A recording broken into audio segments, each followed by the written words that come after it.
कक्षा 9वीं में मानचित्र का अध्ययन करेंगे कि कक्षा 9वीं में कौन कौन से ऐसे एरियाज है जहां पर मानचित्र हमको फिलअप करना होता है। तो आप देख रहे होंगे हमने मानचित्र में ये क्रम बांट दिए हैं। देखिए सबसे पहले कर्क रेखा, तो हमें जैसे कर्क रेखा आया कि मानचित्र में कर्क रेखा कहां पर है, तो एकदम बिल्कुल सीधी लाइन आप ये अंकित कर सकते हैं और ये आपकी कौन सी हो गई, कर्क रेखा। याद हो जाएगा कर्क रेखा कहां पर है, एक अंक कर्क रेखा का सभी को आ जाना चाहिए। ठीक है, कोई दिक्कत नहीं। उसके बाद आता है, देखिए हमारा 3 ओर पानी है, तो 3 ओर पानी में बंगाल की खाड़ी, हिंद महासागर और अरब सागर, इनमें से कोई एक पूछा जाएगा। आप देख रहे होंगे, तो इस साइड क्या है, बंगाल की खाड़ी। क्लियर। उसके बाद नीचे में क्या है, हिंद महासागर, यहाँ पर लिखना है हिंद महासागर। और इस साइड क्या है, अरब सागर, यहाँ पर लिखा मैंने अरब सागर। अब आपके 2 अंक फाइनल हो गए ना। एक पहला कर्क रेखा और 3 में से ये पूछा जाएगा, बंगाल की खाड़ी भी पूछा जा सकता है, हिंद महासागर पूछा जा सकता है या अरब सागर, तो 3 में से एक कोई भी हो जाएगा। तो याद होगा तीनों। अब हम अगली स्थिति आती है द्वीप। अपन भारत के मानचित्र में द्वीप पढ़े हैं, तो इस साइड कौन सा द्वीप है, लक्षद्वीप। आपको सिर्फ ऐसा छोटा सा बना के लक्षद्वीप लिखना है। ये हो गया लक्षद्वीप। और इस साइड का लिखना है अंडमान निकोबार, ये हो गया निकोबार। अब आप किसी ने यहां लिखा, किसी ने यहां लिखा, किसी ने यहां लिखा, तो भी सही होगा। कोई दिक्कत जाएगी क्या, नहीं। चलिए ये भी हो गया, तो 2 में से एक ये भी आएगा। चलिए आगे देखते हैं। कच्छ का रण, ये ऐसा जो बना है ना, ये है कच्छ का रण। याद हो जाएगा, कच्छ का रण। उसके बाद आता मालाबार तट और कारोमंडल तट। ठीक है, तो मालाबार तट क्या है, ये इसको क्या बोलते हैं, मालाबार तट। और इधर क्या है, कारोमंडल तट, कारोमंडल तट। अब चाहे तो यहाँ पर भी ऐसा लिख सकती है। क्लियर हो गया। तो इन दोनों के बीच में लिख सकते हैं कारोमंडल तट और इधर मालाबार तट। हो गया। अब आगे देखिए, थार मरुस्थल कहां पर है, यहाँ पर राजस्थान में। तो यहाँ क्या लिखे, थार मरुस्थल। हो गया भाई थार मरुस्थल। अब अपन इसको यहाँ फोकस कर दो, थार मरुस्थल।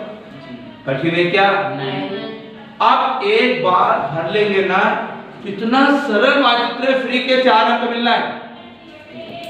थोड़ा सा भी आप ध्यान दे देंगे तो आपको पता चल जाएगा कि कहां पर क्या क्या है।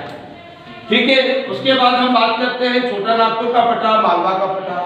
तो छोटा नागपुर का पठार लिखिए, यहाँ क्या लिखेंगे, छोटा नागपुर पठार।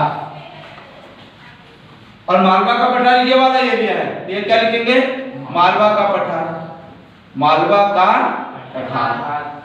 ये हो गया। 2 में से एक कोई भी पूछा जाएगा। कठिन है क्या ये भी, चलिए। उसके बाद आता है हिमालय पर्वत। 4 पर्वत बता रहा, हिमालय पर्वत, सतपुड़ा, विंध्याचल और अरावली।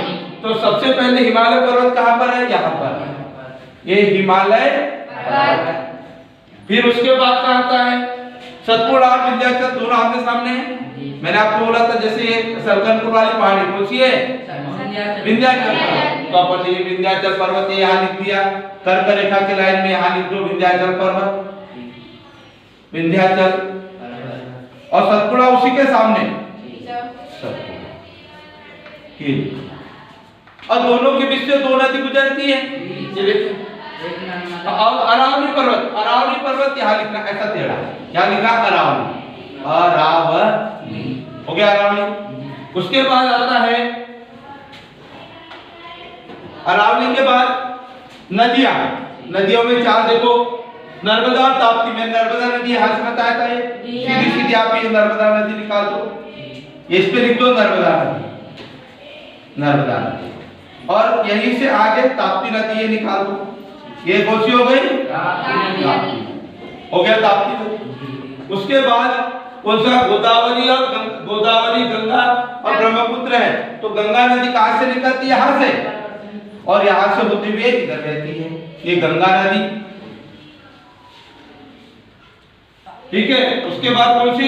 ब्रह्मपुत्र, यहाँ से निकलते ब्रह्मपुत्र, और ये भी ऐसी जाती है, ये मिलती है, ये ब्रह्मपुत्र नदी, ठीक। और उसके बाद गोदावरी दक्षिण भारत की है, तो यहाँ से लिख दो गोदावरी नदी, ये यहाँ पर गोदावरी, भाई यहाँ लिख दो, यहाँ लिख दो, यहाँ लिख दो, तो भी आपका सही हो सकता है, हो सकता है ना, क्लियर। और उसके बाद अंतिम है उलर झील, चिल्का झील और सांबर झील।